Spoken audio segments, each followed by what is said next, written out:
2011 में चलती ट्रेन से मुझे कुछ बदमाशों ने, मैं वॉलीबॉल चैंपियन भी रह चुकी हूँ, 2011 में चलती ट्रेन से मुझे बदमाशों ने एक गोल्ड चेन पहनी थी, चलती ट्रेन से मुझे उठा के बाहर फेंक दिया था। लखनऊ से दिल्ली आ रही थी मैं। कंपार्टमेंट में बहुत सारे, जनरल कंपार्टमेंट था, बहुत सारे लोग थे, किसी ने मना नहीं किया। एक प्लेयर का जो स्पिरिट होता है वो अपने आप, जब कोई छीनने की कोशिश करता कुछ भी, वो देता नहीं है। तो मेरे में भी था, मैंने मना किया और उन्होंने मुझे चलती ट्रेन से, वो 4-5 थे, उन्होंने बाहर फेंका। दुर्भाग्य ये था कि उसी समय दूसरी ट्रैक से ट्रेन आई और मैं उस ट्रेन में टकराई, फिर नीचे गिरी, दोनों ट्रेनें निकल गईं। कुछ देर बाद मैंने हाथ को ऐसे रख के उठने की कोशिश किया तो देखा कि मेरा पैर कट चुका था। थाई को उठा के देखा, मेरा पैर ऐसे जीन्स में लटका हुआ था, ब्लड फोर्सफुली निकल रहा, दूसरे पैर की हड्डियां टूट टूट के बाहर निकल चुकी थी। पूरी रात मैं चिल्लाती रही ट्रैक पे, छोटे छोटे पत्थर होते ऐसे चिल्लाती रही कि कोई बचा ले, कोई नहीं आया बचाने। और जब पूरी रात चिल्लाते चिल्लाते इतना कि मुझे दिखाई भी देना बंद हो गया, जब ट्रेन आता था तो वाइब्रेट होता था। इतना ही नहीं, फ्री का इन्विटेशन भी लोगों को मिल गया था, कुछ लोगों को। ट्रैक पे आपने ट्रेन की ट्रैक पे छोटे छोटे चूहे देखे होंगे, मेरे कटे हुए पैर पे आग के मेरे पैर कुतर रहे थे। मैं ब्रेन कॉन्शियस मेरा पूरा काम कर रहा था मेरे, लेकिन बॉडी में कोई भी मूवमेंट नहीं था। पूरे पल में वही चीज़ें सोच कि कैसे मैं अपने आप को कैसे बचा पाऊँ। लेकिन करीब पूरी रात ऐसे बीता। सुबह गांव वालों ने मुझे बरेली डिस्ट्रिक्ट हॉस्पिटल यूपी में है, वहाँ पे हुआ था ये। सुबह गांव वालों ने मुझे उठाया, डिस्ट्रिक्ट हॉस्पिटल ले जाके रखा। तो फार्मासिस्ट, डॉक्टर, सीएम, जितने लोग थे आपस में बातें कर रहे, अरे हमारे पास तो एनेस्थीसिया नहीं है, ब्लड नहीं है, इसका इलाज शुरू करें तो हम कैसे करें। मुझे भी नहीं दिखाई तो नहीं, लेकिन मेरा सुनाई दे रहा था सब कुछ वहाँ पे। कहाँ से हिम्मत आई मुझ में, मुझे भी नहीं पता। मैंने बोला वहाँ पे कि सर जब मेरा पूरा पैर कटा, तब मैंने इतनी देर रेलवे ट्रैक पे थी, मैं उस चीज़ को बर्दाश्त किया, तो अभी तो आप मेरे अच्छे के लिए मेरे पैर काटेंगे। शायद आपको यकीन नहीं होगा, या फिर कभी आप लोगों ने ये चीज़ नहीं देखी, कोई डॉक्टर या फार्मासिस्ट अपना ब्लड दे के किसी पेशेंट को बचाया। मेरी इस बात को सुनने के बाद वहाँ के डॉक्टर और फार्मासिस्ट दोनों ने एक एक यूनिट ब्लड दिया और मेरे पैर को बिना एनेस्थीसिया अलग कर दिया गया। आज भी मैं उस दर्द को महसूस करती हूँ। जब भी मैं जब बोलती हूँ तब मैं वो चीज़ें महसूस करती हूँ।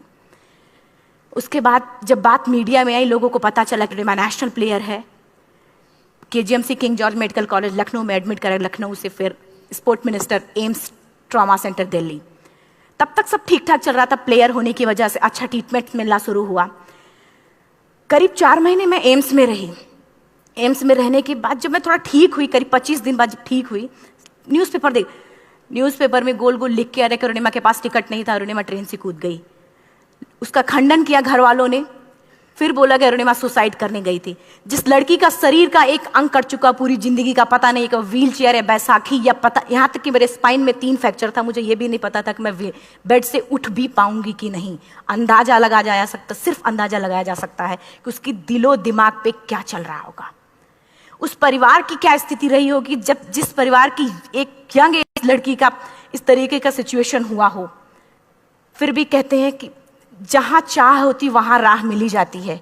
एम्स के हॉस्पिटल के बेड पे मैंने डिसाइड किया, क्योंकि अपनी बातें हम चिल्ला चिल्ला के करें, वो सिस्टम की इतनी हाई लेवल की बातें हो रही थी कि हम एक मध्यम वर्गीय फैमिली से थे, हम अपनी बातें चिल्ला चिल्ला के कह रहे थे, लेकिन कोई नहीं सुन रहा था। लेकिन कहते हैं मैंने अपने दिल, दिमाग, अंतरात्मा से ये चीज़ सोच लिया कि ठीक है, आज आपका दिन है, जितना चाहो बोल लो, एक दिन तो मेरा दिन आने वाला, मैं प्रूफ कर दूंगी कि मैं क्या हूँ, मैं क्या थी, ये मैं प्रूफ कर दूंगी। हॉस्पिटल के बेड पे डिसाइड किया वॉलीबॉल नहीं, लाइफ का सबसे टफ गेम करना है, तब मैंने माउंटेनिंग चुना। जब मैंने माउंटेनिंग कहने और करने में बहुत फ़र्क होता है। जब मैंने माउंटेनिंग की बात सोची और लोगों के सामने, सबसे बड़ी चीज़ थी सही गाइडेंस में ट्रेनिंग लेना, दूसरा स्पॉन्सरशिप। इतना बड़ा एक साथ तो मैंने 40 से 50 लाख मैंने वाकई में कभी नहीं देखे थे पहले। मेरे लिए बहुत बड़ी चीज़ थी वो इकट्ठा कर पाना। जब मैंने लोगों के सामने रखा कि मैं माउंटेनिंग करना चाहती हूँ, एवरेस्ट के लिए मुझे ट्राई करना है, हर किसी ने मुझे बोला कि क्या है, पागल हो चुकी हो क्या, तुम्हारा दिमाग खराब हो चुका, तुम कभी नहीं कर सकती माउंटेनिंग। एक पैर आर्टिफिशियल है, दूसरे में रॉड है, और तुम्हारा दिमाग खराब है, स्पाइन में भी फ्रैक्चर है, तुम पागल होगे, चुपचाप कोई नौकरी करो, जीवन यापन करो। क्योंकि लोगों का सबसे बड़ा प्रॉब्लम ये होता है, लोग फिजिकल देखते, पैरों को मेरी अंतरात्मा में क्या चल रहा था वो तो किसी को पता ही नहीं था। मुझे लगता है कि आज यहाँ पे मैं भी सुबह से देख रही हूँ, इतने अच्छी अच्छी चीज़ें मैंने सीखी यहाँ पे। बहुत बड़े बड़े स्पीकर को शायद आप लोगों ने भी सुना। आज मैं भी आपको यहाँ पे चाहे जितना मोटिवेट करूं, चाहे जितना चीज़ें मैं बताऊं, लेकिन मुझे लगता है सबसे बड़ा मोटिवेटर कौन होता? आप खुद। जिस दिन किसी भी लक्ष्य के प्रति आपकी अंतरात्मा जाग गई, आपको कोई नहीं रोक सकता उस लक्ष्य को पाने में। ये मैं किताब से बातें नहीं बोल रही हूँ, ये मैं एक एक पल मैंने मैं कोई भी किताब की बातें नहीं, एक एक पल आज जो मेरा 26 साल का एक्सपीरियंस है वो मैं बता रही हूँ सिर्फ आपको। उसके बाद किसी तरीके से मैनेज किया मैंने। भाई साहब, मेरा परिवार मेरा बैकबोन था। परिवार ने मुझे, भाई साहब ने मुझे कहा कि मैडम बछेंद्री पाल जिन्होंने 1984 में एवरेस्ट समिट किया, उनसे मिलते हैं, वो जरूर कुछ ना कुछ करेंगे। हॉस्पिटल से निकलने के बाद मेरे राइट लेग में स्टिचेस लगी थी। मैंने डायरेक्टली घर जाने की बजाय, जब लोग ये सोचते कि मुझे अपना जीवन यापन कैसे करना है, जब लोग ये सोचते हैं कि मुझे अपनी ज़िंदगी के, मेरे दिमाग में सिर्फ 2 चीज़ें चल रही थी, मुझे इनका जवाब कैसे देना है और एवरेस्ट समिट कैसे करना है। फर्स्ट तुरंत गए बछेंद्री मैम के पास। जब मिले, मैम ने फर्स्ट टाइम जब मुझे देखा तो उन्होंने कहा, अरुणिमा, उनकी आंखों में आंसू आ गए। उन्होंने बोला, अरुणिमा, तूने ऐसी हालात में एवरेस्ट जैसे दुरूह पहाड़ के बारे में सोचा तो तूने अपने अंदर तो एवरेस्ट फतह कर लिया, अब तो सिर्फ लोगों के लिए। मेरे परिवार को छोड़ के बाहर की पहली ऐसी महिला थी जिन्होंने मुझ पे भरोसा किया था कि हाँ अरुणिमा, तुम कर सकती हो। मेरे लिए वही बहुत बड़ी चीज थी।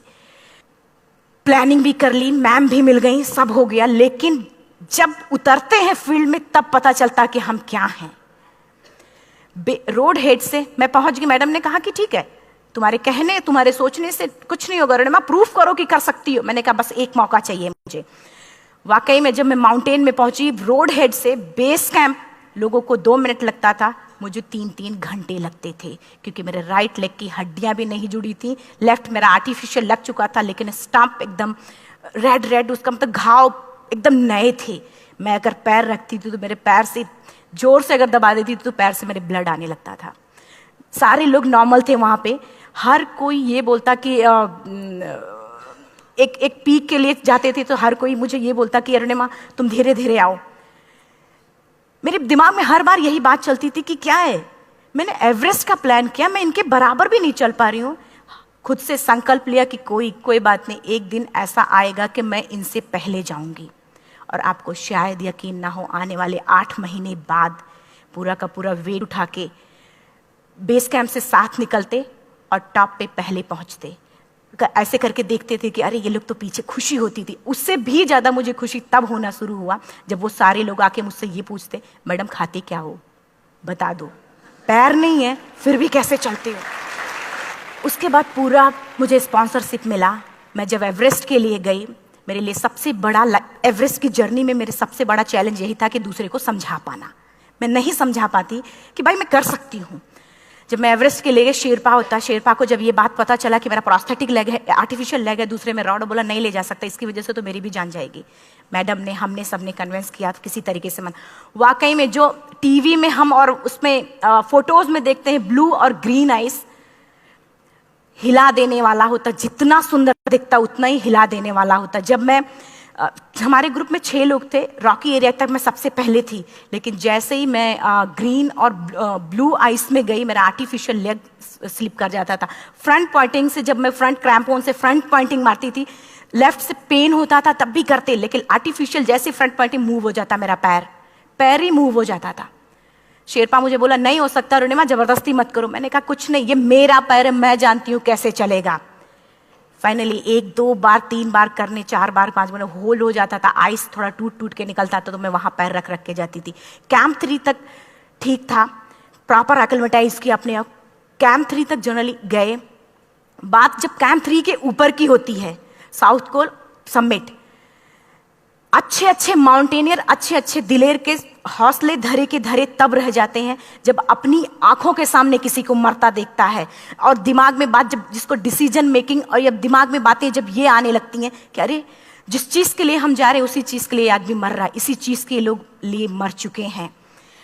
रात में क्लाइंबिंग, ज़्यादा से ज़्यादा माउंटेनिंग रात में की जाती है क्योंकि वेदर शांत होता है। जब मैं रात में निकली साउथ कोल से, कैंप 4 से, मेरी हेडलाइट जिधर ही हेडलाइट जा रही थी उधर ही डेड बॉडीज मुझे नजर आ रही थी।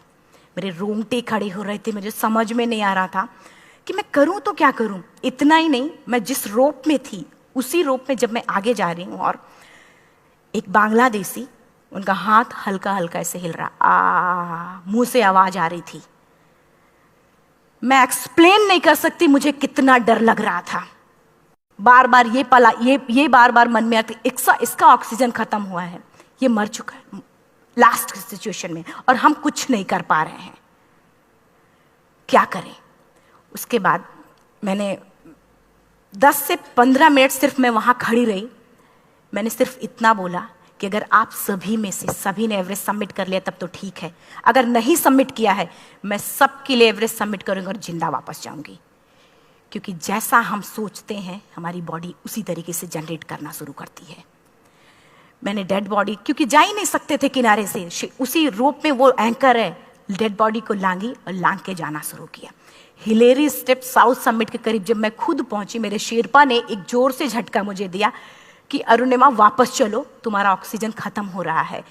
हिलेरी स्टेप के बाद एवरेस्ट समिट है, थोड़ा चलने पे बाद एवरेस्ट समिट है। अगर कोई आपसे ये बोले, आप अपने टारगेट के इतने करीब हो, अगर कोई आपसे ये बोले कि अरुणिमा वापस चलो, कैसा लगता है? मैंने भी यही बोला, सर क्या बोल रहे हो आप, मैं नहीं जाऊंगी वापस। बोला अरुणिमा जिंदगी रही, दोबारा ट्राई करना और एवरेस्ट समिट हो जाएगा दोबारा तुम्हारा। मैंने कहा नहीं, ये आप जिंदगी में गोल्ड चांस बार बार नहीं आते, लाइफ में कभी कभी आता है, ये आपके ऊपर आता, आप उसको पकड़ के रखते हो या फिर छोड़ देते हो। मैं अपना गोल्ड चांस कभी नहीं, क्योंकि मैं जानती थी मुझे स्पॉन्सरशिप बहुत मुश्किल से मिला, एक बार अगर मैं छोड़ देती दोबारा मुझे कभी नहीं मिलता। मैं बहुत अच्छी तरीके से जानती थी। मेरा फाइनली मुझे बछेंद्री मैम ने भी एक बार बात समझाई थी, मेरी माँ ने मुझे एक बात बताया था कि लाइफ में कभी कभी सिचुएशन ऐसी आती है जब सिर्फ आप अकेले होते हो, डिसीजन सिर्फ आपको लेना होता है। जहां पे भी होना, खड़े होकर हल्का सा पीछे मुड़कर देखना और ये सोचना कि आप एक एक कदम चल के यहां तक पहुंचे हो, सिर्फ अपना एक कदम आगे बढ़ाना, तुम देखना कुछ देर बाद तुम टॉप पे होगी। मेरे दिमाग में उनकी बातें वीडियो की तरह चल रही थी और सिर्फ एवरेस्ट का टॉप चल रहा था। मैंने शेरपा को पहले कन्विंस करने की कोशिश की कि भाई चल, कुछ नहीं होगा भाई चल। फाइनली जब वो नहीं माना, मैंने एक कदम आगे बढ़ाया, डिसीजन लिया कि नहीं जाना ही जाना है। आगे बढ़े, करीब 1 से 1.5 घंटे बाद मैं टॉप पे थी। और इतना ही नहीं, आज भी मैं जितनी बार बोलती हूं उतनी बार मैं महसूस करती हूं, मेरे रोंगटे खड़े हो जाते हैं, मेरा दोनों हाथ ऊपर करके जोर जोर चिल्लाने का मन कर रहा, कितनी जोर से चिल्लाऊं कि सबको बता दूं कि आज मैं टॉप ऑफ द वर्ल्ड पे हूं। उन लोगों को बता दूं जो लोग ये सोचते हैं, लड़की, दूसरे विकलांग, तीसरे मिडिल क्लास में, जो लोग एक बार हार के फिर दोबारा लड़ना नहीं चाहते, जो लोग हारने के बाद सोचते हैं कि हम दोबारा कुछ कर नहीं सकते, उन लोगों को मैं चिल्ला चिल्ला के टॉप से बताना चाहती थी कि नहीं, आप सब कुछ कर सकते हो। सिर्फ एक सोच की विकलांगता, हैंडीकैप आदमी यहां से होता है, यहां से नहीं। अगर यहां से जो आदमी विकलांग है तो नॉर्मल आदमी भी विकलांग है, जो अगर यहां से विकलांग है। चिल्ला चिल्ला के मैं बताना चाहती थी। मैंने शेरपा से कहा कि आप एक फोटो खींच लो, क्योंकि सारे लोग फोटो, अपना नेशनल फ्लैग का जो वैल्यू होती है ना, वो जो हम कहीं बाहर होते हैं तो पता चलता है। मुझे भी बहुत खुशी हो रही थी, फ्लैग को हग किया और बोला फोटो खींचो। बोला पागल हो गई है, तेरा ऑक्सीजन कभी भी खत्म हो जाएगा, नीचे चल। नहीं, फोटो खींच लो। फोटो खींचा उसने। वो तो अगली बार इतना तेज गुस्सा हुआ, मैंने उसको बोला कि भाई वीडियो भी बना ले। 8848 की हाइट पे ऑक्सीजन खत्म हो रहा है, आज हम भी हंस रहे हैं आप लोगों के साथ क्योंकि यहाँ पूरा ऑक्सीजन है। और 8848 की हाइट पे जब मुझे शेरपा, कोई भी शेरपा को बोलेगा भाई वीडियो बना, तो परेशान हो जाएगा, पागल हो चुकी, क्या तुम मर जाए, यहाँ मैं जा रहा हूं नीचे। मैंने कहा नहीं, कुछ नहीं होगा, आप बनाओ वीडियो। किसी तरीके से मन में 4-5 पेयर बैटरी रख के लेके गई कि डिस्पोजल कैमरा, एक अलग कैमरा, कि मतलब एक नहीं काम करेगा तो दूसरा करेगा, प्रॉपर प्लानिंग से। शायद आप लोग भी सोचो कि वाकई में लड़की को इतना बड़ा रिस्क लेने की क्या जरूरत थी, कि जिंदगी कभी भी जा सकती थी इसकी। लेकिन मैंने वो रिस्क लिया क्यों? क्योंकि मैं चाहती थी, कहीं ना कहीं से मेरे भी दिमाग में ये बात आ चुका था कि मैं जिंदा वापस ना जाऊं। मैं चाहती थी कि अगर मैं जिंदा ना जाऊं तो ये वीडियो मेरे इंडिया, शेरपा से मैंने यही बात बोली, ये वीडियो अगर मैं जिंदा नहीं जाती, ये वीडियो मेरे इंडिया पहुंचा देना, मेरे यूथ तक चला जाएगा। क्योंकि मैं चाहती थी कि 11 अप्रैल 2011 को मेरा एक्सीडेंट हुआ, 21 मई 2013 10:55 पे मैं टॉप ऑफ द वर्ल्ड पे थी। ऑलमोस्ट 1 से 2 साल के अंदर कैसे यहां से मैंने ये चीज, मैंने कभी भी कामयाब होने के मेरी वो जिंदगी बन चुकी थी, मेरा जुनून बन चुका था, मेरा पैशन मेरा जिद बन चुका था। वो मेरा सोते उठते बैठते सिर्फ मुझे एवरेस्ट दिखाई जाए। और मुझे लगता है किसी को भी अगर अपना लक्ष्य पाना है, यहां से अगर वो पागलपन जब तक नहीं आएगा तब तक नहीं होगा। वो फाइनली उसने वीडियो बनाया, बोल रहा फटाफट अरुणिमा नीचे भागो। जब मैं टॉप पे थी तो कुछ लोग और भी थे, लेकिन 10:55 पे मैंने एवरेस्ट समिट 11 बजे के बाद अगर कोई अटेम्प्ट करने की कोशिश करता है उसको सुसाइड अटेम्प्ट बोलते हैं। जैसे ही मैं नीचे चलना शुरू की, मैंने कहा भाई हाँ चल नीचे चलते हैं। ज़्यादा से ज़्यादा मौतें नीचे आते वक्त होती हैं एवरेस्ट पे। जब मैं नीचे आ रही हूँ, थोड़ा दूर ही मैं नीचे चली थी, मेरा ऑक्सीजन पूरी तरीके से खत्म। सिर्फ अंदाजा लगा सकता कि जब ऑक्सीजन खत्म हुआ क्या परिस्थिति रही होगी। मैं ऐसे नीचे गिर गई और शेरपा मुझे बोला कि अरुणिमा मुझे यकीन नहीं था कि तू एवरेस्ट सबमिट कर पाएगी, लेकिन फिर भी तूने किया। मैं चाहता हूँ कि अरुणिमा जिंदा चल, तू वापस उठ, खड़ी हो। मुझे खड़ा करने की वो कोशिश कर रहा था बार बार, मैं खड़ी नहीं हो पा रही थी, वाकई में दम ही नहीं था। लेकिन फिर भी कहते हैं कि जैसे हमारे नियम होते हैं वैसे ऊपर वाले के भी नियम है। उसकी लिस्ट में जब मेरा नाम नहीं है तो वो मुझे नहीं ले जा सकता। अगर दूसरी चीज, मेरा कॉन्सेप्ट एकदम क्लियर हो चुका था। जब रेलवे ट्रैक पे मैं थी, रेलवे ट्रैक पे 7 घंटे में पड़ी थी, 49 ट्रेन अप डाउन हुई थी, तो मेरा कॉन्सेप्ट एकदम क्लियर हो चुका था। इसका मतलब है कि ऊपर वाले ने अगर मुझे कुछ बचाया है तो कुछ ना कुछ इतिहास रचने के लिए बचाया है। मैंने पॉजिटिव तरीके से सोचा। और उसी समय एक ब्रिटिश क्लाइंबर नीचे से ऊपर आ रहा था और उसके पास 2 ऑक्सीजन, तो उसने एक को वहीं फेंका और दूसरे को लेके नीचे जाना शुरू किया क्योंकि वेदर खराब था। मेरा शेरपा मुझे एंकर किया और जाने लगा नीचे, और वो फटाफट उसको लेके आए, मुझे लगाया। उसने बोला अरुणिमा तू बहुत लकी है कि तुझे यहाँ पे ऑक्सीजन मिला है। वाकई में ऊपर वाला भी चाहता है कि तू जिंदा रहे। वो मुझे बार बार लकी लकी बोल रहा था। शायद आप लोग में से भी कोई होगा कि जो लक और भाग्य जैसी चीज़ों पे भी यकीन करता हो, या पता नहीं भी। मैं किसी की भावनाओं को ठेस नहीं पहुंचाना चाहते, लेकिन मैं इन किसी भी चीज़ों पे भरोसा नहीं करती, क्योंकि मेरा मानना है कि लक भी उसी का साथ देता है जिसके अंदर जीतने का जज्बा है। अगर आपके अंदर जीतने का जज्बा नहीं है, चारों तरफ सिर्फ बहाने होते हैं, सिर्फ बहाने, इतना सारा एक्सक्यूज होता है। शायद मैं भी अगर वापस आ गई होती तो मैं बोल देती मेरा ऑक्सीजन खत्म है, कोई मुझसे पूछने ना बचेंद्री मन, न मेरा परिवार, कोई भी मुझे पूछने नहीं आता। लेकिन क्या कभी मैं अपने आप को समझा पाती? कभी नहीं। फाइनली जो भी था, लक भाग्य किस्मत में नीचे आ रही थी, बहुत खुश थी। माउंटेन, डेड बॉडीज, मेरा शेरपा, ये लोग थे। मैं किसी से शेयर भी नहीं कर पा रही थी कि अरे मैंने एवरेस्ट सबमिट किया, किसी से शेयर भी नहीं कर पा रहे थे। फटाफट मैंने नीचे हील मार मार के, हमारे से हील मार मार के नीचे आ रहे थे। एकाएक मेरा प्रोस्थेटिक लेग, पूरा का पूरा लेग ही निकल गया। -60 डिग्री तक टेम्परेचर डाउन हो जाता है एवरेस्ट पे। मेरा हाथ वगैरह ये सब ऐसे मूवमेंट, ऐसे मुड़ नहीं रहा था, ब्लड निकलने लगा था, ये सब यहाँ तक। मुझे शेरपा से मैं बोल रही हूँ कि ऑलरेडी मेरा पैर कटा हुआ है, अगर दिमाग में ये बात है कि मेरा हाथ भी काटना पड़ेगा, कैसा लगेगा मेरा दिमाग। क्योंकि ये ऐसा मूवमेंट, रेड 3 स्टेज होती हैं। रेड मेरा हो चुका था, रेड, ब्लैक, ब्लू, ब्लैक हो तो काटना पड़ेगा। तो बार बार मैं बोल रही हूँ शेरपा से कि भाई हाथ मेरा कुछ हो रहा है, इसमें मूवमेंट नहीं हो रहा है, यहाँ सबसे ब्लड हो। बोला अरुणिमा कुछ नहीं, जितना नीचे जाएंगे उतना अच्छा होगा। प्रोस्थेटिक लेग मेरा निकल चुका है, मैं रुकी हूँ, मेरा ऑक्सीजन चल रहा, बड़े मुश्किल से लक भाग्य किस्मत जो भी था मुझे मिला था। शेरपा मेरे आगे है, लास्ट मोमेंट तक वो मुझे बोलेगा, अगर वो मैं नहीं चलती वो मुझे छोड़ के चला जाए। गलती उसकी भी नहीं होती, क्योंकि वो क्या करे, क्लाइंबर की वजह से या तो अपनी जान वो भी दी, गलती उसकी भी नहीं है। लास्ट में मेरी आंखों से आंसू निकलने लगा। मैंने सोचा क्या करूं अब, रोने अपने आप आंसू ने कहीं ना कहीं से आ ही जाता है। दूसरे पल मुझे समझ में आ गया कि रोने धोने से कुछ नहीं होगा। मैंने आंसू को पोंछा और रोप, जो मेरी रोप थी, रोप को पकड़ा, दूसरे हाथ से आर्टिफिशियल लेग को, पैर को घसीट घसीट के चलना शुरू हो गया, क्योंकि मेरे पास यही था। ये तो दूसरा था, गिव अप कर दो ही चीज थी। पैर को घसीट घसीट चलना शुरू हुआ। कुछ दूर नीचे चलने के आने के बाद रॉक था, उसमें घुसे, पैर को खोला, सही किया, फिर नीचे चला। Camp 4 to summit to camp 4 3500 feet है, और इसमें टोटल जनरली लोग 16 से 17 घंटे में सबमिट कर लेते हैं। मुझे टोटल 28 घंटे लगे थे। हर माउंटेनियर, चाहे बाहर का या फिर इंडिया का, हर किसी ने ये मान लिया था कि अरुणिमा जिंदा वापस नहीं आएंगी। हर किसी ने ये चीज मान लिया था।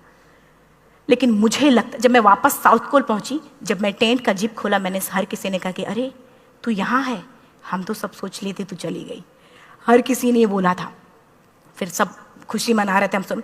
देखिए, ये सब बताने का मेरा सिर्फ एक मकसद था कि सब कुछ हम में है, हम जैसा चाहें वैसा कर सकते हैं। ऑलरेडी टाइम हो चुका है। मैं एक 4 लाइन की पंक्ति सिर्फ बोलूँगी। मैं एक्चुअली मेरा एम है कि मैं वर्ल्ड के जो कॉन्टिनेंट हैं, कॉन्टिनेंट के हाईएस्ट पीक समिट करूँ। एशिया का एवरेस्ट हो चुका है, अफ्रीका किलिमंजारो हो चुका है, यूरोप का एल्ब्रुस हो चुका है। 23 नवंबर को मैं जा रही हूँ ऑस्ट्रेलिया हाईएस्ट पीक के लिए। बस आप लोगों की गुड विशेस चाहिए।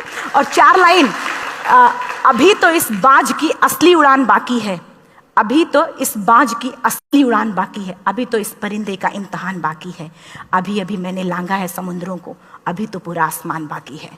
Thank you so much, thank you.